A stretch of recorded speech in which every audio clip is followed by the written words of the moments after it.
दोस्तों नमस्कार। आज राहुल गांधी मानहानि केस में सुप्रीम कोर्ट में सुनवाई हुई। जस्टिस BR गवई साहब इस मामले की अगुवाई कर रहे हैं।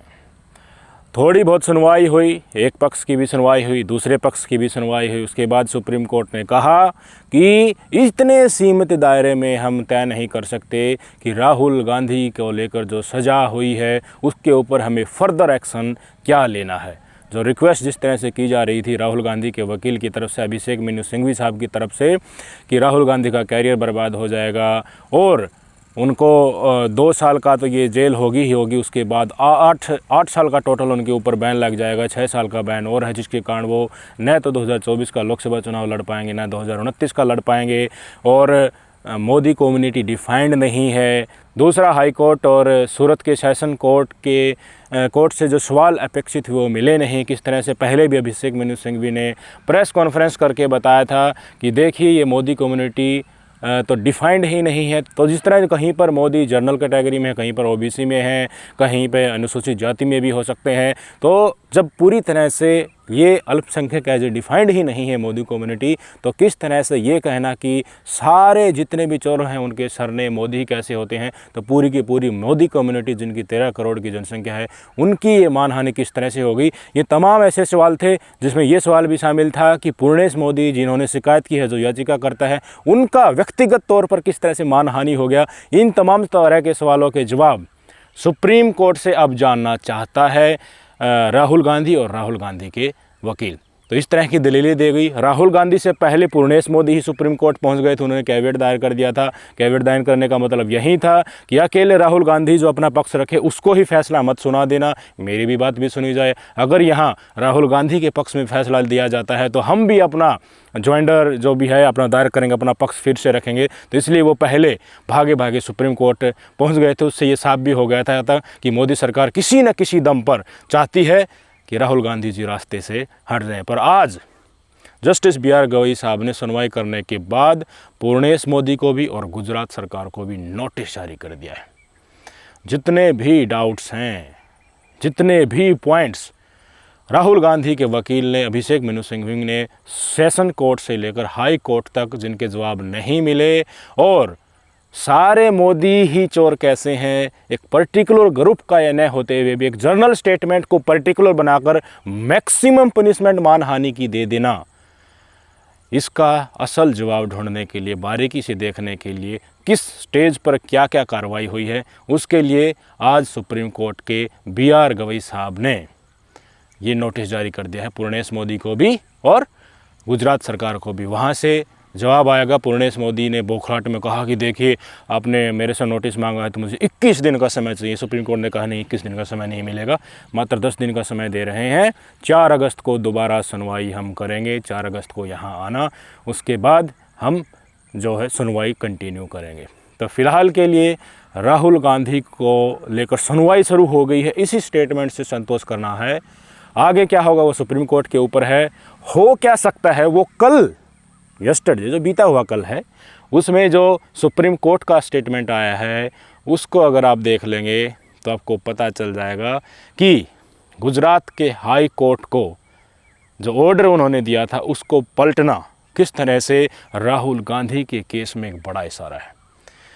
इसी सुप्रीम कोर्ट की बेंच ने, इसी जस्टिस साहब ने जो तीस्ता सीतलवाड़ है उनको जमानत दे दी।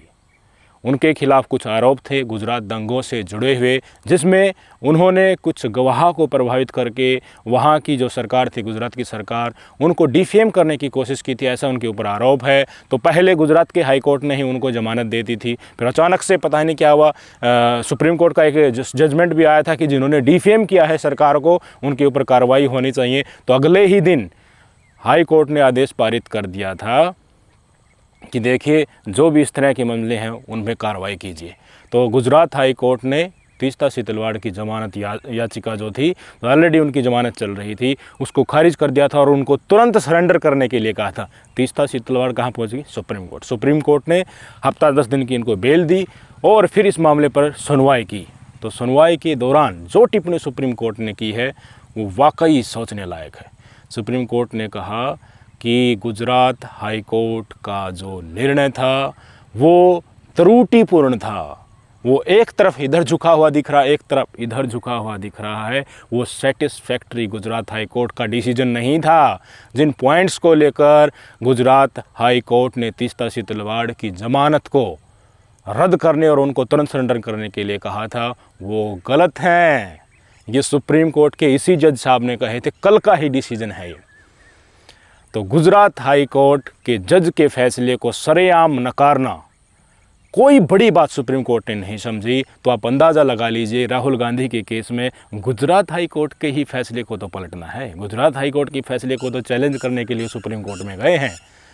तो ये जिस तरह से आज भारतीय जनता पार्टी के लोग और तमाम संघी जो मोदी एंड गैंग है वो बड़े खुश हो रहे हैं कि देखिए राहुल गांधी को एकदम से आज ये आस थी कि उनको वहाँ से राहत मिल जाएगी, पर नहीं तो सेंटेंस जो उनकी होनी है, जो उनकी सज़ा होनी है, उसको कम करने के लिए कोई डिसीजन आया, और ना ही जो दोष था उनके ऊपर जो आरोप लगा था उसके ऊपर सुप्रीम कोर्ट ने कोई डिसीजन दिया। पर सुप्रीम कोर्ट बारीकी से एक एक चीज़ को देखेगा।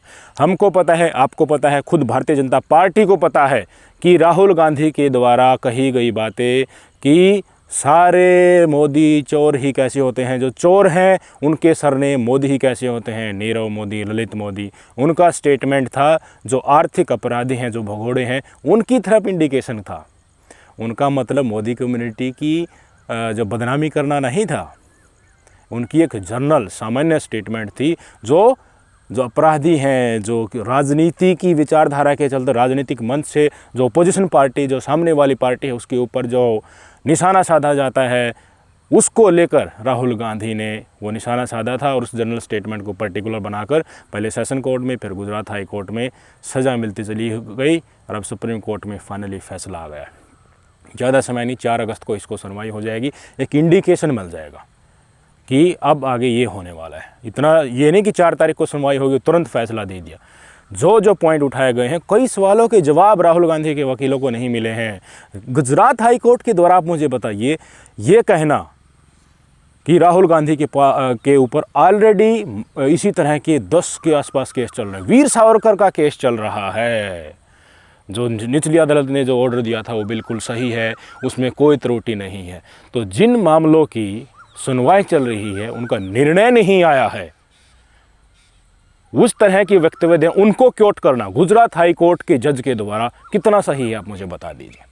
और कई लोग तो बता रहे हैं कि जिन जज साहब ने डिसीजन दिया था वो पहले भारतीय जनता पार्टी के केस लड़ते थे, और जो सेशन कोर्ट वाले हैं उनका प्रमोशन अभी हुआ था। पहले पूर्णेश मोदी ने वापस ले ली थी, और जब जज बदल गए वापस से फिर वो अपनी यही याचिका दोबारा उन्होंने शुरू करवाई थी। हम इस बस की जो है अपने मुंह से नहीं कह रहे, पर सुनी सुनाई बातें कह रहे हैं जो इंटरनेट मीडिया पर घूम रही हैं। तो मुझे ये बताइए, दिल्ली इसे गुजरात हाई कोर्ट के जज साहब के द्वारा ये कहना कि देख इनके ऊपर ऑलरेडी केस चल रहे हैं 10 से ज़्यादा, और राजनीति में तो, इस फील्ड में तो साफ छवि का आदमी होना चाहिए, तो आज के इस समाज में, आज की मोदी सरकार में गुजरात हाई कोर्ट के द्वारा ये डिसीजन दिया जाना कितना सही है, आप ही बता दीजिए। तो क्या इस मामले में सुप्रीम कोर्ट नहीं कहेगा कि गुजरात हाई कोर्ट का जो निर्णय है वो त्रुटिपूर्ण है? हो सकता है, कह सकता है। गुजरात हाई कोर्ट एक बार इधर और एक बार इधर देख रहा है। सेशन कोर्ट के निर्णय को सही ठहराने के साथ साथ आप किस एंगल से और किस बेस पर कह सकते हैं कि उनके ऊपर जो ऑलरेडी केस चल रहे हैं, उनका निर्णय नहीं आया है, उनमें वो दोषी नहीं हुए हैं, उनको आप कोट कर रहे हैं और सलाह दे रहे हैं कि इस फील्ड में बिल्कुल साफ छवि का होना चाहिए, जबकि राजनीति में ये तो पॉसिबल ही नहीं है। पक्ष विपक्ष की रस्साकसी इतनी होती रहती है कि तरह तरह के भांति भांति प्रकार के एक विरोध भी कर दिया जनता के हक में मौजूदा सत्ताधारी की पार्टी का, तभी उसके ऊपर केस लग जाते हैं। तो जज साहब कैसे ये उन्होंने कह दिया कि देखिए बिल्कुल साफ छवि का इस फील्ड में होना चाहिए। साफ छवि का कौन बचेगा? तो साफ छवि का तो एक ही बार बचेगा, जब तक कोई वो आंदोलन नहीं कर लेगा उसके बाद तो फिर उसे 2 साल की सज़ा होकर साइड ही होना पड़ेगा, उसका राजनीतिक करियर खत्म हो जाएगा। बहुत सारे पेंच फंसे पड़े। और कल का जो तीस्ता सितलवाड़ के केस में सुप्रीम कोर्ट ने हाई कोर्ट का ऑर्डर पलटा है तलख टिप्पणियों के साथ। गुजरात हाई कोर्ट पर तलख टिप्पणियां करके वो फैसला पलटा है, वो बहुत कुछ इशारा करता है राहुल गांधी के केस में भी ऐसा ही हो सकता है, इनका कैरियर बच सकता है। और अगर इनका कैरियर बचता है तो सबसे बड़ी मुसीबत भारतीय जनता पार्टी के लिए, मोदी साहब के लिए आज के दिन राहुल गांधी है। विपक्षी एकता इनके लिए नासूर बन चुकी है, इनको रात में नींद नहीं आती है। इसलिए भागे भागे पूर्णेश मोदी सुप्रीम कोर्ट पहुंचे थे कि हमें सुने बगैर तो कहीं सुप्रीम कोर्ट फैसला राहुल गांधी के केस में नहीं सुना देंगे। थोड़ा दिन ही बचा है, 4 अगस्त तक और वेट कर लीजिए, फिर आपको पता चल जाएगा कि गुजरात लॉबी में हो क्या रहा है। मैं शुरुआत वाले दिन से आपको बताता आ रहा हूँ, राहुल गांधी सेशन कोर्ट के बाद सीधे सुप्रीम कोर्ट भी जा सकते थे, पर वो हाई कोर्ट गए। क्यों गए? वो दिखाना चाहते थे कि यहाँ हो क्या रहा है, देश की जनता को भी तो पता चले, बाल बच्चों को भी पता चले, इतिहास में भी तो रजिस्टर्ड हो, ताकि आगे आने वाली पीढ़ियों को भी पता चले कि देश में एक ऐसा शासक था जो अपनी सत्ता के बल पर, अपनी ठसक के बल पर तमाम सरकारी संस्थाओं को, लोकतंत्र के जो बुनियादी पैर हैं उनको भी कमज़ोर करने के लिए कुछ भी कर सकता था। देखते जाना होता क्या है, लोकतंत्र की जीत होगी, जनता के हक में फैसला होगा।